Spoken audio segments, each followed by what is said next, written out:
Hello दोस्तों। तो कैसे हैं आप लोग? उम्मीद करता हूँ अच्छे होंगे। मैं भी बहुत अच्छा हूँ। तो हम लोग क्लास 12th का मैथमेटिक्स पढ़ रहे हैं, जिसमें हम लोग पढ़ रहे हैं चैप्टर नंबर 5।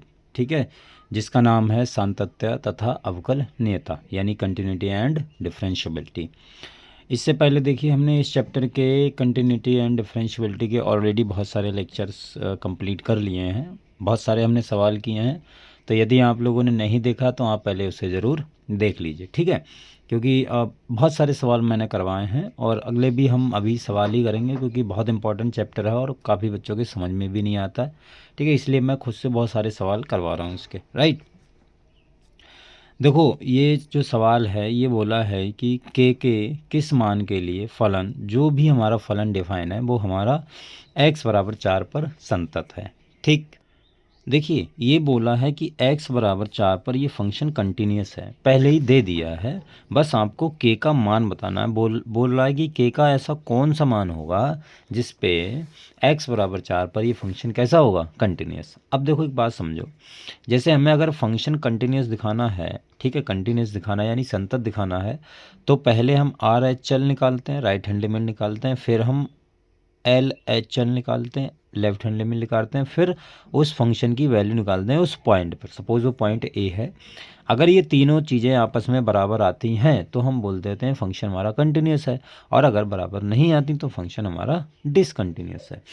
ठीक, यहाँ पर हमें चूंकि फंक्शन कंटिन्यूस दिया है, समझो ध्यान से, यहाँ पर फंक्शन कंटिन्यूस दिया है, इसका मतलब है कि ये तीनों चीज़ें बराबर होंगी। भाई फंक्शन कंटिन्यूस है, फंक्शन कंटिन्यूस पहले से ही दे दिया है, तो ये तीनों चीज़ें बराबर होंगी। और कंटिन्यूस नहीं होता तो हम ये बराबर दिखाते। ठीक है, तो इस केस में आप ध्यान से समझिएगा कि x बराबर 4 एक ऐसा पॉइंट है जिस पर फंक्शन कंटिन्यूस है। बस हमको की वैल्यू बतानी, यानी राइट हैंड लिमिट और लेफ्ट हैंड लिमिट तीनों आपस में बराबर हैं, और क्या बोलते हैं, फंक्शन की वैल्यू, ये तीनों आपस में बराबर हैं। तो सबसे पहले हम आर एच एल निकालेंगे। आर एच एल अगर हम निकालें, बात करें तो देखो क्या आएगा, limit x tends to 4 plus, ठीक है, 4 पर निकालना है, और f of x function.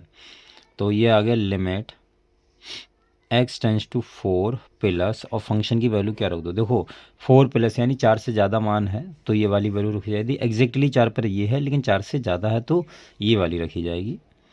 X square minus 16, x square minus 16 बटे एक्स माइनस 4। ठीक है, अब देखो जैसे ये फंक्शन है, यहाँ पर अगर आप तुम डायरेक्ट 4 रख दोगे, डायरेक्ट 4 रख दोगे तो ये क्या होगा, यहाँ पर मतलब 4, 4 का स्क्वायर 16, यहाँ पर 4, 4 आ जाएगा, 4 माइनस 4 जीरो, तो ऊपर भी जीरो नीचे भी जीरो, तो 0/0 फॉर्म बन गई।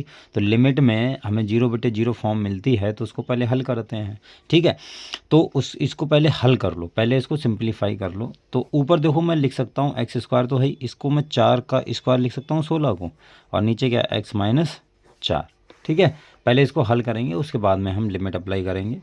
तो लिमिट अभी एक्स टेंस टू 4 प्लस ही चल रही है, ठीक है। तो ये तुम्हारे पास में आ गया एक्स माइनस 4, ए देखो ए स्क्वायर माइनस बी स्क्वायर, ए प्लस बी और ए माइनस बी, तो ए माइनस बी और ए प्लस बी हो गया। तो एक्स माइनस 4 ये नीचे, तो यहाँ से x माइनस 4 कट गया। फाइनली जो तुम्हारे पास में आंसर आया है वो है x4 प्लस और x प्लस 4, ये हल होके आया है। अब हम क्या करेंगे, राइट हैंड लिमिट है तो यहाँ पर h तुम्हारा जाएगा 0 की तरफ, और यहाँ पर 4 प्लस h हो जाएगा, और ये प्लस का 4 पहले से ही है। ठीक है, अब h को 0 की तरफ भेजो, h को 0 करोगे तो ये तुम्हारा 4 प्लस 0 प्लस 4, तो ये तुम्हारा 8 आ गया, राइट। तो आर एच एल बराबर आया है 8, सिंपल। इसी प्रकार से हम एल एच एल निकालेंगे, एल एच एल, तो ये आ जाएगा limit x tends to 4 minus होगा इस बार, और f ऑफ x, तो limit x tends to 4 minus, और फंक्शन की वैल्यू वही रखी जाएगी। ठीक है, फंक्शन की वैल्यू, क्योंकि x बराबर जब 4 नहीं है तो वही है फंक्शन की वैल्यू, 4 पर कुछ और दी है। ठीक है, तो ये आ गया लिमिट, इसको भी हल कर लो पहले। तो x टेंस टू 4 माइनस, इसको हल करोगे वही आएगा x माइनस 4 और x प्लस 4, नीचे भी x माइनस 4, तो ये इससे कैंसिल आउट हो गया फाइनली। तो ये आ गया तुम्हारा limit x tends to 4 minus और x प्लस 4, ठीक है। ये x प्लस 4 आ गया। अब यहाँ पर तुम x को भेजो, किसको, x को। क्या करोगे, देखो h टेंस टू 0 जाएगा और ये LHL मतलब लेफ्ट हैंड लिमिट है, तो जो x यहाँ पे है हम क्या बोलते हैं यहाँ पर, सॉरी मतलब 4 और माइनस h, यही करते हैं ना।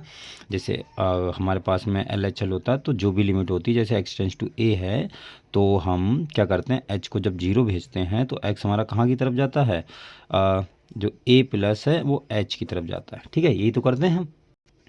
ये तुम्हारा RHL में होता है। और यहाँ पर अगर क्या बोलते हैं लेफ्ट हैंड लिमिट है तो यहाँ पर माइनस हो जाता है, ठीक है। वही मैंने किया है, तो ये प्लस 4 हो गया, ठीक। यहाँ पर आप क्या करो, अब 0 की तरफ इसको भेजो, तो 4 माइनस 0 प्लस 4 तो कितना हो गया, 8 हो गया। क्लियर। तो यहाँ पर देखो LHLI हमारे पास में 8 और RHL बराबर 8, ठीक, ठीक है। और x बराबर 4 पर जो फंक्शन की वैल्यू है f(4) ये कितनी है, देखो x बराबर 4 पर फंक्शन की वैल्यू है k, ठीक है। देखो यहाँ पर देखो, जब x का मान 4 है तो फंक्शन की वैल्यू कितनी है, k, ठीक है। अब देखो एक लाइन लिख देना, चूंकि x बराबर 4 पर फलन संतत है। अगर x बराबर 4 पर संतत है तो क्या होगा, इसलिए LHL बराबर RHL बराबर फंक्शन की वैल्यू 4 पर, ठीक है। तो ये क्या है, ये भी 8 है, ये भी 8 है, और ये कितनी है k, तो क्या आपको दिख रहा है k बराबर कितना होगा, k बराबर 8 होगा। सिंपल, बस समझ में आ गया। तो ये तुम्हारा 8 आ गया, राइट।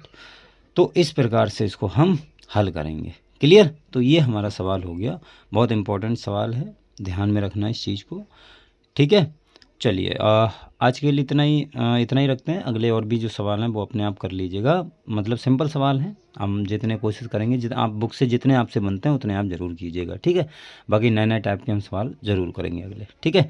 चलिए आज के लिए इतना रखते हैं, मिलते हैं अगली वीडियो में, तब तक के लिए बाय।